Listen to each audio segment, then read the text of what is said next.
Welcome back to my channel. This is Nia. Thanks a lot for stopping by. അപ്പോൾ ഇന്നത്തെ video എന്ന് പറയുന്നത് ഒരു പ്രിൻസസ് ബർത്ത്ഡേ ഡ്രസ്സ് എങ്ങനെ സ്റ്റിച്ച് ചെയ്യാം എന്നതിനെ പറ്റിയിട്ടുള്ളതാണ്. ഇതിൻ്റെ മോളുടെ ബർത്ത്ഡേ ഡ്രസ്സാണ്. അപ്പോൾ ഇതെങ്ങനെ സ്റ്റിച്ച് ചെയ്യാം എന്നതാണ് ഇന്നത്തെ video. So let's get started. അപ്പോൾ അതിന് വേണ്ടത് ആദ്യം ഒരു സ്പീക്കർ നെറ്റ്, പിന്നെ ഒരു ലൈനിങ്, പിന്നെ സോഫ്റ്റ് നെറ്റിൻ്റെ ഒരു മെറ്റീരിയൽ. ഇത് ഞാൻ 2.5 മീറ്റർ എടുത്തിട്ടുണ്ട്. എത്രത്തോളം വേണോ ഫ്ലഫ്നെസ് വേണോ അതനുസരിച്ചിട്ട് എടുക്കാം. പിന്നെ ഇതാണ് യോക്കിൻ്റെ അവിടെ ഞാൻ വയ്ക്കാൻ പോകുന്ന മെറ്റീരിയൽ, പിന്നെ അതിന് വേണ്ട ലൈനിങ്. ഇത്രയുമാണ് ഈ ഡ്രസ്സ് സ്റ്റിച്ച് ചെയ്യാൻ വേണ്ട.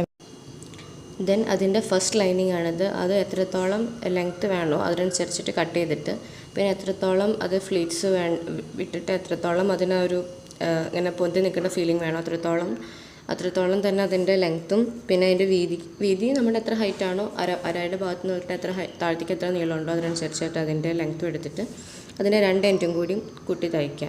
അപ്പോൾ അതിങ്ങനെ ഒരു സർക്കിൾ പോലെ ഇങ്ങനത്തെ ഒരു പീസായിട്ട് കിട്ടും. പിന്നെ സ്പീക്കർ നെറ്റ് ഇങ്ങനെ പല പല ലെയേഴ്സായിട്ട് മുറിക്കുക. അത് കുറച്ച് മതി, കാരണം ആ ലൈനിങ്ങിൻ്റെ മിഡിൽ പോർഷൻ തൊട്ട് താഴത്തേക്കാണ് സ്പീക്കർ നെറ്റ് വയ്ക്കുന്നത്. അപ്പോൾ അതനുസരിച്ച് അത് കട്ട് ചെയ്തെടുക്കാം. പിന്നെ ലൈനിങ്ങിൻ്റെ നല്ല ഭാഗത്ത് ഈ സ്പീക്കർ നെറ്റ് വെച്ചിട്ട് ചെറിയ ഫ്ലീറ്റ്സ് ഇട്ടിട്ട് ചെറിയ ഫ്ലീറ്റ്സായിട്ട് ഇങ്ങനെ തയ്ച്ച് പോവുക. അപ്പോൾ ഇങ്ങനെ തയ്ച്ച് പോകുമ്പോൾ ആക്ച്വലി ആ ഒരു ഇങ്ങനെ എന്താ പറയുക, ഈ കഥകളിക്കൊക്കെ നിൽക്കില്ലേ, അതുപോലെ ഇങ്ങനെ പൊന്തി നിൽക്കുന്ന ഫീലിംഗ് കിട്ടും. അപ്പോൾ ഈ പ്രിൻസസ് ഡ്രസ്സൊക്കെ ആകുമ്പോൾ ഇങ്ങനെ ആ ഒരു ഫ്ലഫ്നെസ് ഉണ്ടാകുന്നതാണ് എപ്പോഴും അതിൻ്റെ ഒരു ഭംഗി. അപ്പം അതുകൊണ്ട് അതിന് വേണ്ടിയിട്ടാണ് ഞാൻ ഈ സ്റ്റിഫ് നെറ്റ് അല്ലെങ്കിൽ സ്പീക്കർ നെറ്റ് വയ്ക്കുന്നത്. അപ്പം ആ ഒരു തനിയെ തന്നെ അതിങ്ങനെ പൊന്തി നിന്നോളും. അങ്ങനെ ചെറിയ ഫ്ലീറ്റ്സ് ഇട്ടിട്ട് എത്രയും ഫ്ലീറ്റ്സ് ഇടുന്നോ അതിങ്ങനെ ലൈനിങ്ങിൻ്റെ മിഡിൽ പോർഷൻ തൊട്ട് താഴത്തേക്ക് വെച്ചാൽ മതി, കാരണം ആ താഴത്തേക്ക് എത്തുന്ന ഭാഗത്താണ് ഇങ്ങനെ പൊന്തി നിൽക്കുമ്പോൾ അത് ഭംഗി ഉണ്ടാവുക. അപ്പം അതിൻ്റെ ലൈനിങ്ങിൻ്റെ ആ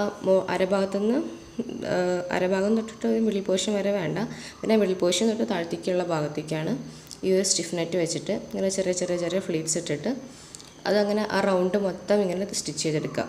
നേരത്തെ ഞാൻ കാണിച്ചില്ലേ ലൈനിങ്ങിന് ഇങ്ങനെ സൈഡ് സ്റ്റിച്ച് ചെയ്തിട്ടുള്ള ഒരു സർക്കിൾ പോലത്തെ ഒരു അടിയിലത്തെ ലൈനിങ്, അതിൻ്റെ മുകളിൽ ഇങ്ങനെ ഈ സ്പീക്കർ നെറ്റ് ഇങ്ങനെ വെച്ച് തയ്ക്കാം. അപ്പോൾ ഇത് കണ്ടില്ല, ഇതാണ് അതിൻ്റെ ഒരു ഫിനിഷ്ഡ് ലുക്ക്. അതായത് ഇതിൻ്റെ ഹാഫ് പോർഷൻ തൊട്ടിട്ടാണ് ഞാൻ സ്പീക്കർ നെറ്റ് വെച്ചിരിക്കുന്നത്. ഇതാണ് അതിങ്ങനെ കൂട്ടി പിടിക്കുമ്പോഴുള്ള ഒരു ലുക്ക്. അപ്പോൾ ഇത് അതിൻ്റെ ആ ഒരു സ്റ്റിഫ് നെറ്റിൻ്റെ ബലത്തിൽ അതിങ്ങനെ പൊന്തി നിന്നോളും. കണ്ടില്ല, ഇതിങ്ങനെ നിലത്ത് വയ്ക്കുമ്പോൾ തന്നെ ഇതാ ഒരു സ്റ്റിഫ് നെറ്റിൻ്റെ ബലത്തിൽ ഇങ്ങനെ നിൽക്കും. അപ്പോൾ അത്രയും ആ ഒരു ഫ്ലഫ്നെസ് അതിനുണ്ടാവും.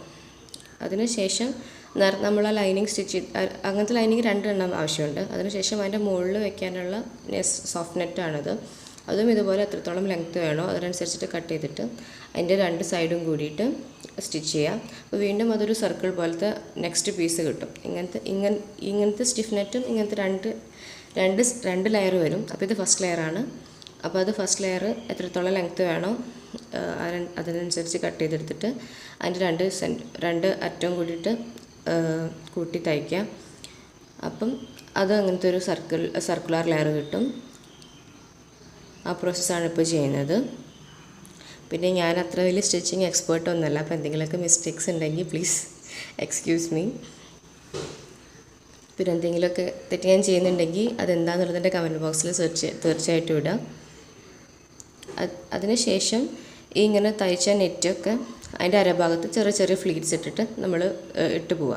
അത് എത്രത്തോളം അരവണ്ണം ആവശ്യമുണ്ടോ അതിനനുസരിച്ച് സ്പ്ലിറ്റിൻ്റെ ലെങ്ത്തും അതിൻ്റെ ഒക്കെ നമ്മൾ അരവണ്ണ, അതായത് അങ്ങനെ ഫ്ലീറ്റ് ഇട്ട് ആ വലിയ സർക്കുലർ സെക്ഷൻ നമ്മൾ കുഞ്ഞിതാക്കി നമ്മുടെ കൊച്ചിൻ്റെ അരവണ്ണം എത്രയുണ്ടോ അത്രത്തോളം അത് റെഡ്യൂസ് ചെയ്ത് കൊണ്ടുവരിക. അതാണ് അതുകൊണ്ട് ഉദ്ദേശിക്കുന്നത്. അപ്പോൾ എത്രത്തോളം ചെറിയ ഫ്ലീറ്റ് ഇടുന്നോ അത്രത്തോളം അതിങ്ങനെ പൊങ്ങി നിൽക്കും. അപ്പോൾ അതിന് വേണ്ടിയിട്ടാണ് നമ്മൾ അങ്ങനെ ചെയ്യണത്. അപ്പോൾ എത്രത്തോളം ചെറിയ ഫ്ലീറ്റ്സ് ഉണ്ടോ അതിനനുസരിച്ചിട്ട് ഇങ്ങനെ സ്റ്റിച്ച് ചെയ്ത് പോവുക. എന്നിട്ട് അവസാനം അത് എത്രത്തോളം ആ കൊച്ചിന് അരവണ്ണം ഉണ്ടോ അത്രത്തോളത്തിലേക്ക് അത് എത്തിക്കാം. അതാണ് അതിൻ്റെ പർപ്പസ്. ആക്ച്വലി എൻ്റെ കൊച്ചിൻ്റെ ബർത്ത്ഡേ കഴിഞ്ഞിട്ടൊരു 1 month ആയി. ബട്ട് ഡ്രസ്സ് സ്റ്റിച്ച് ചെയ്ത് കഴിഞ്ഞിട്ടുണ്ടായിരുന്നില്ല, കുറച്ച് ബിസി ആയിപ്പോയി. അപ്പോൾ ബെറ്റർ ലേറ്റ് ദാൻ നെവർ എന്നാണല്ലോ ശാസ്ത്രം. അതുകൊണ്ടാണ് ലേറ്റ് ആയാലും അത് ചെയ്യാമെന്ന് വിചാരിച്ചിട്ട് ഇപ്പോൾ ചെയ്തത്. അപ്പോൾ ഇതാണ് completed look. 2 layer, first soft net, പിന്നെ ഒരു സാധാ അതിൻ്റെ ലൈനിങ്, പിന്നെ സ്പീക്കർ നെറ്റ്, പിന്നെ ഒരു ലൈനിങ്. അപ്പോൾ ആക്ച്വലി 5 ലെയർ ഉണ്ട് ആക്ച്വലി ഇത് ശരിക്കും. അപ്പോൾ ഇതാണ് അതിൻ്റെ കംപ്ലീറ്റഡ് ലുക്ക്. പിന്നെ അതിൻ്റെ അരഭാഗത്ത് ഞാനൊരു എലാസ്റ്റിക്കും കൂടെ പിടിപ്പിച്ചിട്ടുണ്ട്.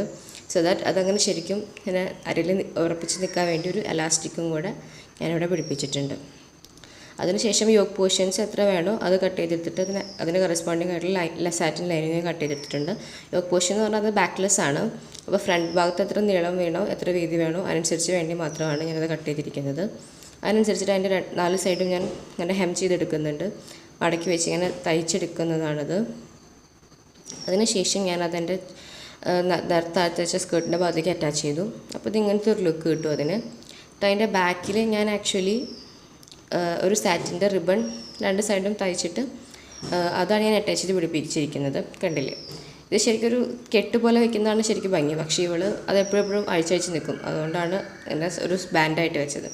അതിനുശേഷം അത് ഊർന്നു പോകാതിരിക്കാൻ വേണ്ടിയിട്ട് അതിൻ്റെ ഷോൾഡറിൻ്റെ അവിടെ ഞാനൊരു ട്രാൻസ്പെറൻറ്റ് സ്ട്രാപ്പും വെച്ചിട്ടുണ്ട്. സോ ദാറ്റ് അതൊരു നല്ല ഭംഗിയിലത് നിന്നോളും. അപ്പോൾ ഇതാണ് ഫിനിഷ്ഡ് ലുക്ക്. ഇതാണ് എൻ്റെ മോളുടെ പ്രിൻസസ് ബർത്ത്ഡേ ഡ്രസ്സ്. അപ്പോൾ നിങ്ങൾക്ക് എല്ലാവർക്കും ഈ വീഡിയോ ഇഷ്ടമായി വിചാരിക്കുന്നു. ഇഷ്ടമായെങ്കിൽ സബ്സ്ക്രൈബ് ചെയ്യുക. Look beautiful and be happy.